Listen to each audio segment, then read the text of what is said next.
그래서 손님지 부동산에서는 이제 지금 시장에서 가장 중요하겠죠. 왜냐하면 지금은 물건은 많아요. 손님이 없습니다. 고객이 왕입니다. 아까 물건지 부동산은 작년, 재작년 이럴 때는 물건이 왕이에요. 지금은 손님이 왕입니다.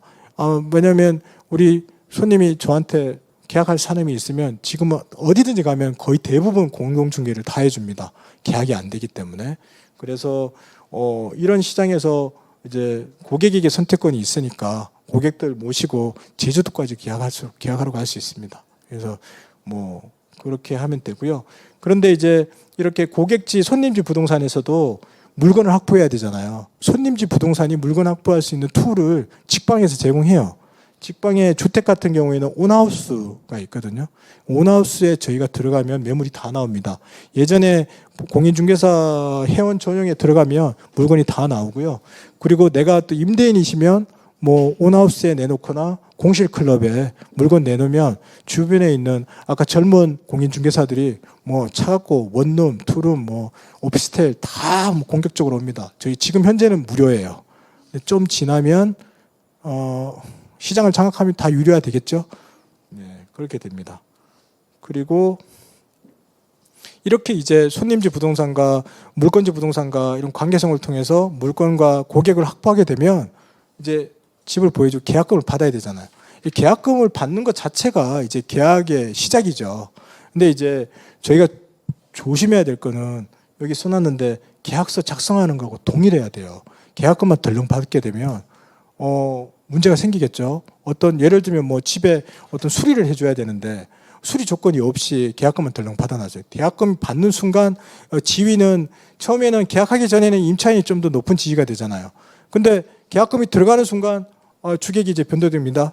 이제 계약금이 들어가면 임대인이 우위가 됩니다. 그래서 그런 게 들어가기 전에 권리관계도 다 확인해야 되고요.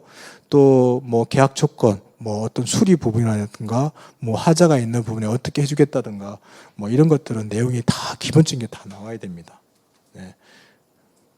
그래서 지금 계약금 약정을 할 때 저희가 주로 매매든 뭐 가액이 요즘 크잖아요. 아파트 전세든 뭐 주로 이런 문구들을 많이 보내요. 왜냐하면 저희가 계약서를 작성하기 전이잖아요. 작성하기 전인데 여기서 제일 문제가 뭐냐면 여기 제일 보시면 매수인 임차인이 이미 지급한 계약금 중 일부인 금 1천만 원을 포기하고 계약을 해지할 수 있다. 그러니까 합의 해제 조항을 넣어놔요. 보통은 이제 계약서 저희가 작성하면 거기에 계약금 얼마대로 계약금 약정이 들어가고 계약서가 이제 다 완성이 되는데 그때는 우리가 지급한 10%를 기준으로 하잖아요. 근데 이게 지금 어떻게 보면 계약금의 일부만 제공하는 거란 말이에요. 근데 뒤에 대부분 판례도 나와 있지만 계약금의 일부를 지급할 때 벌써 중대금 일정이나 또 여러 가지 중도금 일시나 당사자가 확정되면 계약이 벌써 성립했다고 봐요. 그러면 이 계약금의 일부 지급한 게 계약금이 아니라 전체 계약금의 10%에 해당하는 우리 계약금이라고 얘기하는 5%가 되든 10%가 되든 계약금이라고 하는 그 금액을 배액을 상환하든지 포기를 해야 되는 거거든요. 근데 그런 문구를 이렇게 이제 저희가 계약서 작성 전까지는 이렇게 지급한 계약금을 포기하거나 아니 배액을 상환하고 할 수 있다. 이렇게 해서 문자들을 다 보냅니다. 그러면 뭐 문제가 없겠죠. 나중에 계약서 작성은 보통 일주일 뒤 안에 다 하는데 그때 뭐 이렇게 가격이 막 상승할 때 예를 들면 저희가 뭐 남구로역에 빌라가 막 이렇게 사람들이 역세권 투자할 때가 있었어요.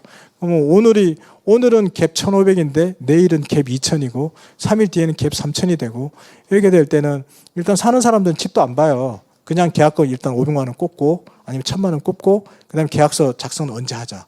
그리고 저희들이 날짜가 조금 지날 것 같으면 계약금 500만 원, 중도금 500만 원 이렇게 해서 보내서 계약을 하는데 이제 이럴 때 문제가 생기죠. 집을 안 받잖아요. 근데 가격이 막 올라가니까 매도인이 3천만 원 올랐는데 500만 원 배액 상환, 1,000만 원 배액 상환하고 자기는 다시 새로운 계약에서 2천만 원 버는 게 더 유익하잖아요. 그럼 계약을 막 해지합니다. 계약을 해지하는데 이런 문구가 없는 경우가 생겨요. 어떤 경우가 그런 경우가 있어요. 저도 이제 어떤 경우가 있으면 소송까지 갔는데 제가 소송 당한 건 아니고요. 예를 들면 계약금 500만 원 지급을 했어요. 근데 아까 같은 현상 때문에 500만 원 돌려줄게 이렇게 해서 해결이 됐는데 이번에 코로나 때문에 계속 계약서 작성을 며칠 뒤에 하자 그랬는데 뭐 그분이 계속 매수인이 계약서 작성을 안 한 거예요. 그러니까 계약서 작성 일자도 특정이 안 돼. 또 중도금 일자도 특정이 안 돼. 잔금도 특정이 안 돼. 근데 더 중요한 거는 이게 또 매매가 진행 중인 계약이에요. 이게 여러분 한번 생각해 보세요.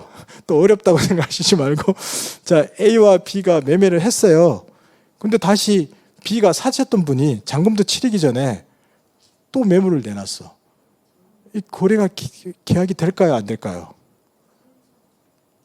어떤 분이 이중계약 아니냐. 이중계약은 아니죠. 한 번 했고 갔으니까. 자, 그럼 두 번째, 저희가 거래 신고를 하잖아요. 매매계약 체결 후 30일 이내에 신고를 해야 돼요. 거래 신고할 때 거래 신고에 이게 등록이 될까요, 안 될까요? 잔금이 안 치러도 주인이 안 바뀌었어요. 등록이 될까, 안 될까? 처음에 제가 고민이 됐거든요. 될 것 같다는 분. 나머지 뭐 등록 안 될 것 같아요? 등록 안 될 것 같다는 분. 비슷하네요. 이게 등록이 돼요. 왜냐하면 명의는 안 바뀌었지만 거래 신고는 받아줍니다. 거기다가 밑에 부수 특약 내용에다가 기존에 거래 신고했던 번호를 게재를 하고 그 다음에 잔금 후에 이건 이렇게 같이 연결된 계약이다. 연결 계약이잖아요. 그렇게 해서 우리 계약 자유의 원칙에 의해서 매매 계약도 가능하고 매매 계약이 가능하니까 거래 신고도 받아줍니다. 자, 이런 것까지 다 확인하고 계약금을 보냈단 말이에요. 근데 이거 됐는데 매수인이 나는 전체 계약금에 배액을 상환해 주지 않으면 나는 계약 해지 못한다. 그분은 판례를 잘 아시는 분이에요. 그래서 자기는 안 된대. 근데 제가 보기에는 그분이 질 것 같았어요. 그래서 그냥 하자 그랬는데 소송을 하겠다고 해서 소송 결과는 아마 지지 않았을까? 왜냐하면 뭐 하여튼 입증할 게 많거든요. 그래서 그런 사례들도 있습니다. 이런 문구들은 실무에서 항상 활용하니까 잘 알고 계셔야 될 것 같고요. 이게 이제 대법원 판례 계약금 약정에 대해서 나온 거예요. 매매 목적물과 매매 대금이 특정되고 중도금에 대한 합의 사항이 있으면 매매 계약이 성립된다. 이런 판례들은 한번 참고하시고요. 제가 말씀드린 그 내용들이 다 담겨져 있습니다. 이제 그 다음에 이제 중개 보수에 대해서 말씀드리면 중개 보수를 대체로 덜 주려고 하잖아요. 저희는 다 받고 싶어요. 많이도 안 받고 싶어요. 그냥 주기만 했으면 좋겠어요. 근데 지금은 많이들 깎아요. 특히 젊은 분들이 많이 깎으려고 하는 분들이 예전에는 거의 90%가 없었으면 지금은 한 20, 30%로 늘어난 것 같아요. 근데 이해는 돼요. 왜냐하면 작년까지 연끌을 했기 때문에 뭐 돈이 너무 아까워. 그래서 돈 낼 돈이 없어서 지금 못 하시는 분들도 계신데 또 뭐 사람에 따라서 어떤 분은 그냥 복비 자기가 정해서 그냥 입금시켜버리고 갑니다. 이게 제일 황당해요. 그죠? 중개보수 보내주세요. 네, 계좌번호 주세요. 보내드렸더니 중개보수가 450만 원인데 300만 원만 보내요. 어떻게 받아야 돼요? 제가 여기 써놨는데 이게 보수를 안 주면 못 받아요. 저는 못 받겠더라고요.